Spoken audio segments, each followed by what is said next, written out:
Hello, good morning, and welcome. Thank you for joining me on the Child Care Business Coach podcast. So, I want to start off with a story about just being in a scarcity mindset.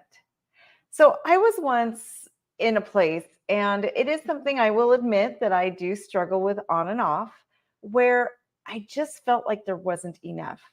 I had a mountain of things coming at me, and I just felt like there is no way I can do this. I don't have enough. I would grind and grind and grind, and I worked so hard, working 12 hours a day because I didn't have enough money to hire staff to help me. I didn't have enough resources. And then the work wasn't getting done.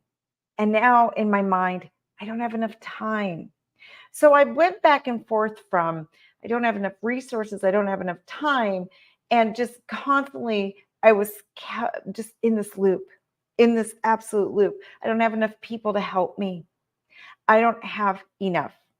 I was really stuck in this place that I just don't have enough. And to be honest, I didn't feel like I was worthy of enough. If somebody offered to help me, I would say no because I was I had nothing to pay them back with, right? Somebody would just see a need and like, hey, let me do that. At the time, I was my own landscaper. I was cleaning my childcare center. I was doing all the work myself, literally showing up from the moment we opened to the moment we closed, plus being there after close to clean up the building, and then coming on the weekends to maintain the property. But I lived at my childcare center and I was working 70 hours a week. Now, there were people in my life who saw my distress and they would offer to help. They would come in and just say, hey, you know what? I'm really good at landscaping and I've got these tools. Why don't you let me come and help? My mind automatically went to, oh, I don't have the resources to pay them back. I don't have the resources to pay them, and I cannot return the favor. So I would say, no, thank you. Don't worry about it. I got this. And I would always have the, oh, don't worry about it. I've got this. I've got this. That was always my attitude, right? And so I just kept grinding and grinding and grinding and grinding until I couldn't grind any longer. I found myself in quite a predicament. Um, Basically, I found myself becoming hospitalized and becoming just really, really sick. Um, I that was when was diagnosed with a neurological disease, and when I knew I was in big trouble was when I was at Walmart grocery shopping, standing in line waiting. I passed out. I just passed out in the middle of the line, and to be honest, I fell asleep. I didn't actually like have a fainting. I fell asleep. I was so exhausted that standing in line at Walmart caused me to fall asleep in line. And then it happened again. The second time I was in line at Starbucks in the drive-through getting caffeine, of course, to fuel me, and I fell asleep. Thank God my foot was on the brake and I didn't drive forward, but I literally fell asleep in line. I woke up to a barista knocking on my window.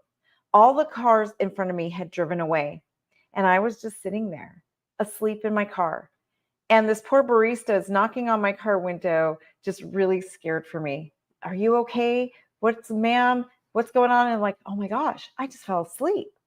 And I don't know, when I think about it now, God must have been looking out for me because my car did not move forward. And I was safe, and the people around me were safe. And now that I think about it, it just seems miraculous. But I knew something was seriously wrong with me. My husband thought I was deeply depressed. At the time, he was encouraging me to get rid of my childcare center. He no longer wanted me to own it. And he was convinced that it was killing me. And, as I'm saying this, the thoughts are going through my head about like during that time of my life, what was really going on. But I got really scared. I didn't know what was happening to me. And I went in for some testing, and the doctor couldn't figure it out either. So they ran DNA panels and did all these different things on me to figure out what was happening. During that time, I've always had issues with social anxiety, and I know those are things that are thrown around, but what I dealt with was not normal. My issues were crippling. Like I would pass out or hyperventilate at the thought of being in certain social situations, especially if I was by myself, especially if my husband wasn't with me or somebody I knew and I was close to.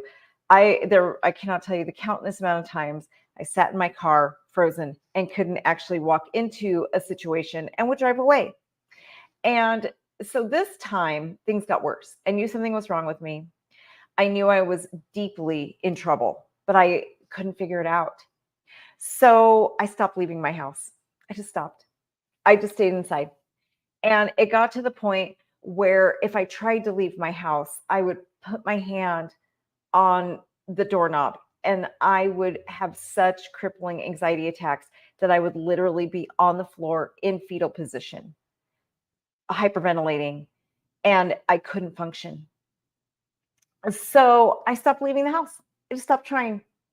And during this time, I got two different diagnoses. I was diagnosed with agoraphobia, which is the fear of being in public spaces, basically leaving my house, and narcolepsy with cataplexy. And cataplexy is when different things trigger paralysis in your body. So what was happening is with the agoraphobia, trying to leave my house, I would get so triggered and scared that I would get the paralysis. And basically, what happens is your brain goes to sleep. Well, your brain is awake, but the hormone that you have running through your body when you're asleep gets starting to distribute through your body, right? So I would be wide awake, but the hormone that goes through you to make you paralyzed so you don't act out your dreams was being triggered in me. So I would fall on the floor. I was literally paralyzed and I would be hyperventilating. I could, but I couldn't move. And so that's when I stopped trying to leave my house. So I got these two diagnoses that were really crippling. Now, keep in mind, I went to college for 14 years studying the human brain. My focus study was psychology with the emphasis of neurological studies, right? So being um, these diagnoses, they crippled me. But I knew what this meant because I had been studying how the brain works for so many years. And sometimes knowledge is not power. Sometimes knowledge can make us freeze. And in this situation, it did. And I became even more devastated and buried myself even lower into a hole. During this period of my life, I realized I was living a life of lack. I saw everything as not enough. There wasn't enough time. There wasn't enough resources. There wasn't enough money. There wasn't enough love. The world was so dark. It was so dark and depressing to me. Everyone was out to get me. Nothing was my fault. And I just saw this as a really dark and scary world to live in. And I just was crippled by it. People would try and offer me help, and I would refuse. I could not say yes to being helped. This got so bad for me that when my husband got really sick and he was in the hospital, this is when it really came to a head for me. And I realized something's got to seriously change. I have got to change because now keep in mind, I'm fiercely independent. And by this time, I had already overcome a lot of my scarcity mindset and my victimhood. I was already done being a victim. And I had decided I'm not doing this anymore. I am not a victim, but I still couldn't ask or accept help. So now I'm in a frame of mind of like, I can do this on my own. I don't need anybody. I can do anything. So there was one day, one of the first times my husband was admitted to the hospital, and we'd been at urgent care for hours and then transferred to the emergency room, and then he was finally admitted. But it had literally been like a 12-hour day of medical testing, figuring out what's going on, and finally he's admitted to the hospital. I don't know what's going to happen, and I was exhausted mentally, physically. I was exhausted. I was scared for my husband. I didn't know what was going on, if he was going to come home. And The hospital hours finally ended. They made me leave, so I had to go. And I went out to my car to find a flat tire. And as I'm looking at this flat tire, uh, I just started to cry and cry and cry. And my dad had kind of shown me how to fix a flat, but that was 20 years, 25, probably almost 30 years earlier. I had no idea what to do. And I was so angry. And the funny thing is, I wasn't crying because I was sad or helpless or anything. I was livid. I was so mad at myself because I would have called my husband for help.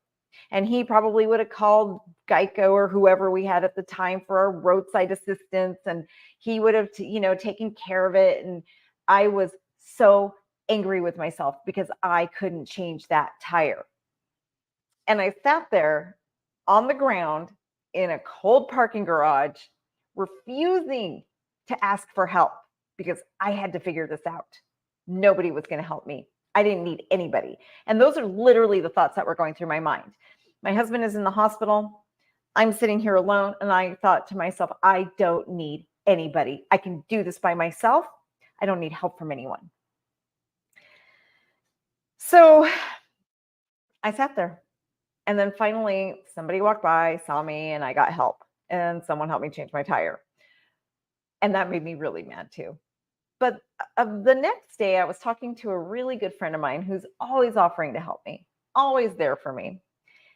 I came to find out that her husband happened to be maybe 2 blocks from where I was.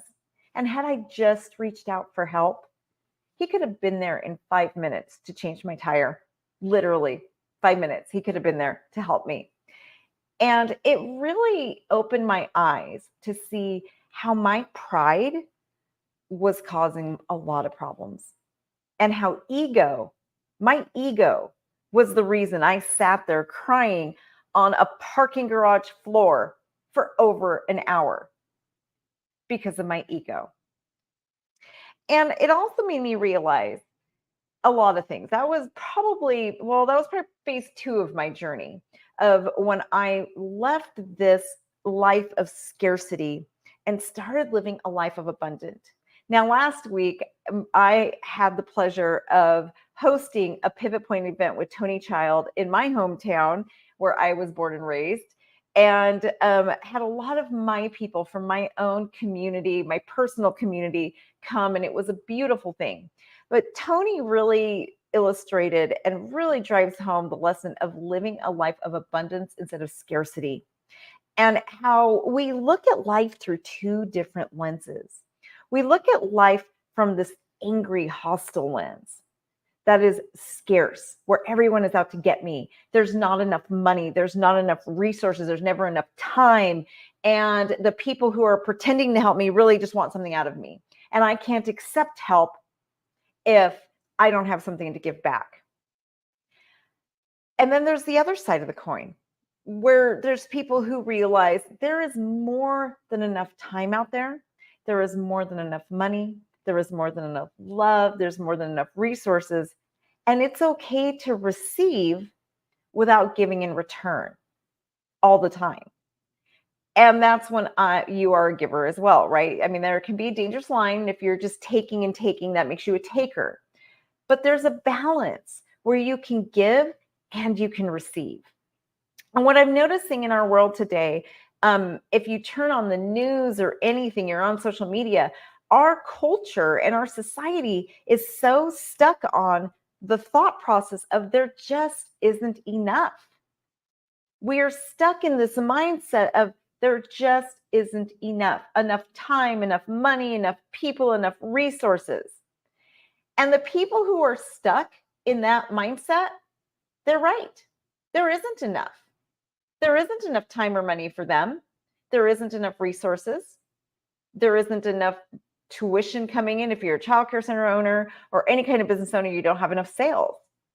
But what I've learned through my own experience, I have lived this, is that when you have a mindset shift and you realize there is more than enough, there is more than enough money, love, time, resources, people, whatever it is that you feel like you're lacking, enough health, enough fitness, enough healthy food out there.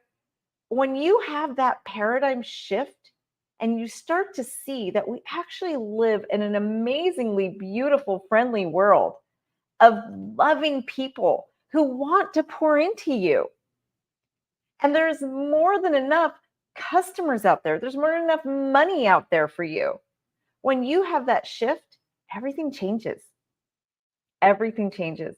It is really ironic to me because when I lived in a world of not enough, and when my mindset was, I never have enough time, I never have enough money, I never have enough everything. For me, it was there wasn't enough children in my childcare center, and the economy was so bad, people couldn't afford to pay my prices. And I had every excuse in the book, right? For why my business was failing, why I was failing, why I was 150 pounds overweight. I had every excuse in the book. But they all stemmed from one thing: there isn't enough. And to be completely honest, and this isn't something I knew I was going to talk about, but I just realized, and for those of you who know I'm a God girl, this is Holy Spirit speaking, is I realized that I wasn't thinking I was enough. It was really me. I was looking at the world out of a lens that I saw myself. I saw myself as not enough. I wasn't enough to be loved. I wasn't enough for the abundance of money that is really out there. I wasn't enough in my own eyes. That is my perception of me. I wasn't enough to be blessed. I wasn't enough to accept the help and just to say thank you or to ask, because I didn't see myself as worthy. And that's really what it came down to. And it does for you too. It is the same thing. When you understand your worth and you know that you are unique. And I'm going to speak to my people who are followers of Christ right now, because this is just what's really coming on my heart right now. And I really feel that somebody needs to hear this right now. So if you guys don't mind, comment in the Facebook, or I'm sorry, we're on YouTube and everything. Comment in the comments if this resonates with you, because I know what God is really leading me right now to say is He always sees you as enough. It doesn't matter what your past was. It doesn't matter. He doesn't care. He doesn't care if you haven't accomplished this or that or whatever you did. You are enough. You are enough. Each and every one of us humans, whether you believe in God or not, we are miracles that were actually created. Whatever creator you believe in, we are miraculous creations.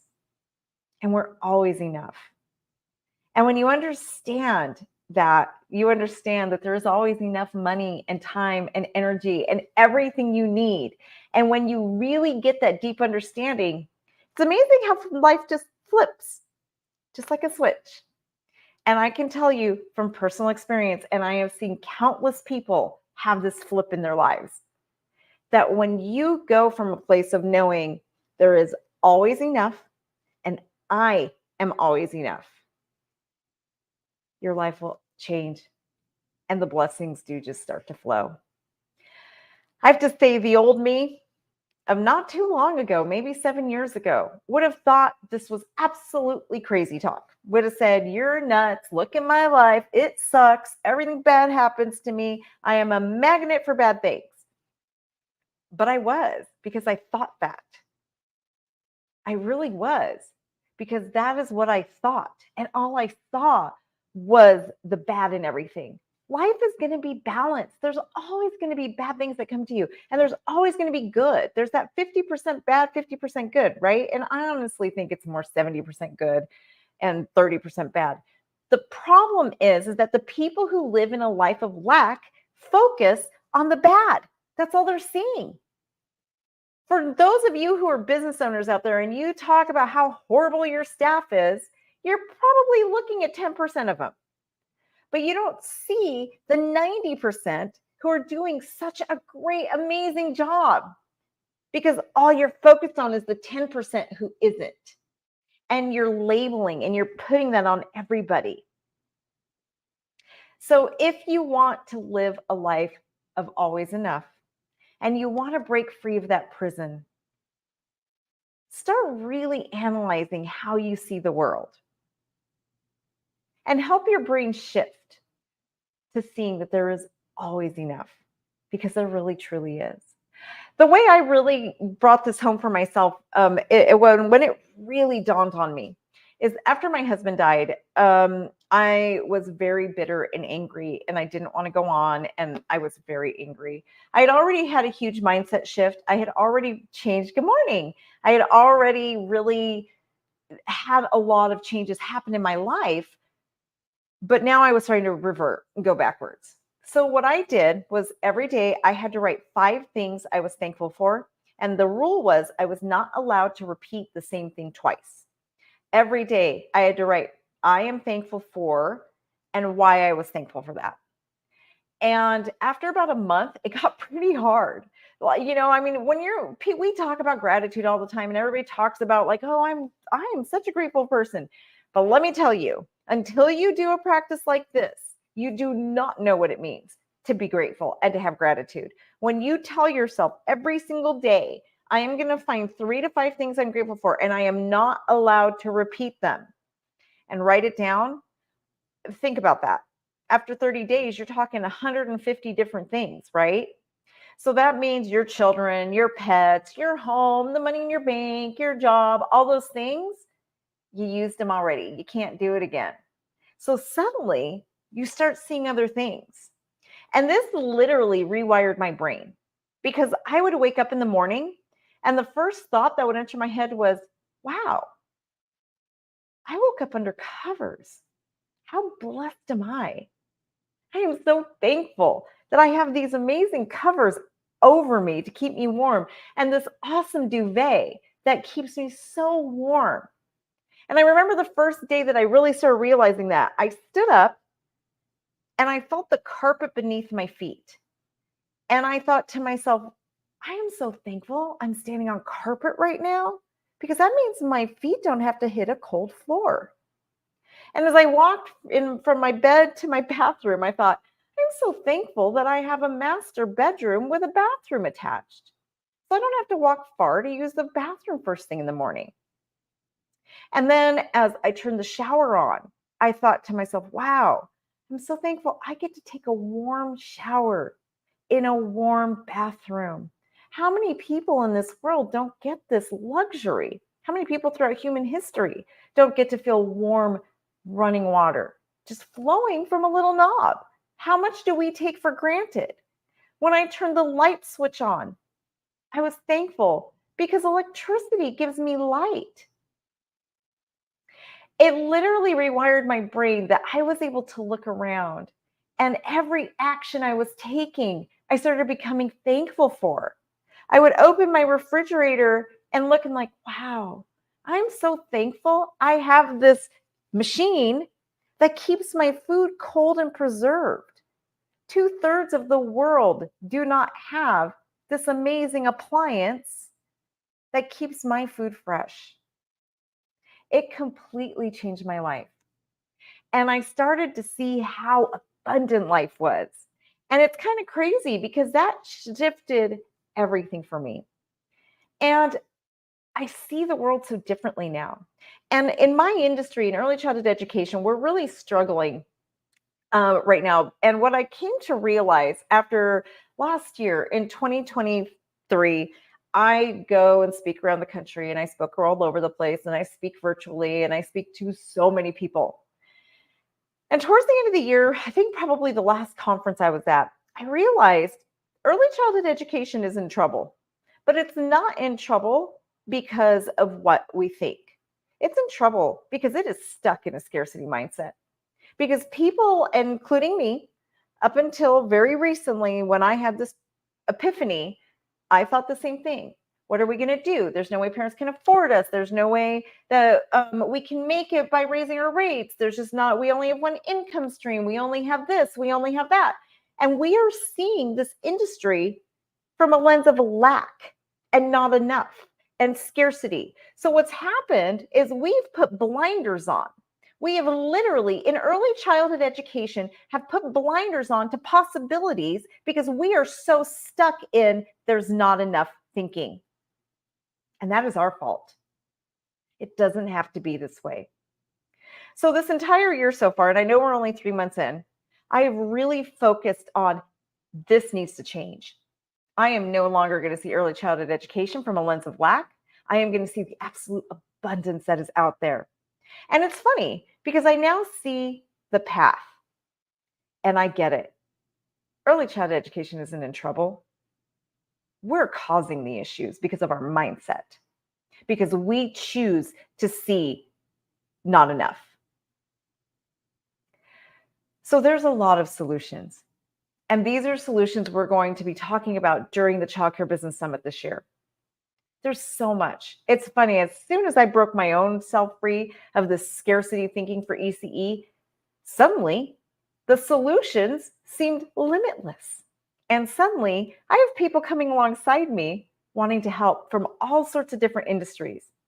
When you change your mindset and start seeing what can be instead of what isn't, it is amazing. The floodgates open.